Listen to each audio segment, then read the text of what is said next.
खाना खा भाइ खा भने पनि अहिले खाना हुन्छ खाएको मिठो बे हुन्छ बाहिर खायो भने पिसन आयो भने ल यो खानु त खान्न म खान्न बाबा हाजी मार खानु मान्छ म खान हुन्छ हो गदा त फेरि खाना नखाएर किन टुसिरहेको छ गर्नु हैदालाई के भएको छ के जहिले पनि खाना खाँदा टुसिएर आउँछ के भयो त्यो भन्न आफूले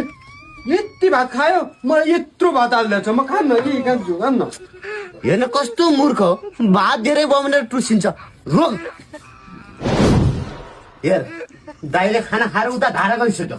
त भने टुसिएर बसिरहेको त ल ठुलो भएपछि ल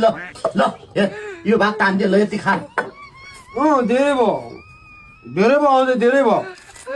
ल अब यो पो लाग्दै यति त खा अब त खान्छ सोला नि यहाँ खुर्सानी छ म खुर्सानी कहाँ खान्छु खानु ल यो खुर्सानी भरि मैले तान्दिएँ ल अब खा यहाँ झोल छ यहाँ झोल खान्न कस्तो गोरु रहेछ क्या यो खान्न ऊ खान्न झोल झोल ल अब त हुन्छ यो एक डल्लो दुईटा डल्लो छ न एउटा डल्लो मात्रै खानु ए भगवान कस्तो रहेछ कमाएर यति अलिकति यति थोरै त कहाँ खान्छु म अलिक धेरै भयो त अनि कति खान्छस् त ल भयो अब यो डल्लो दुईटा भयो ल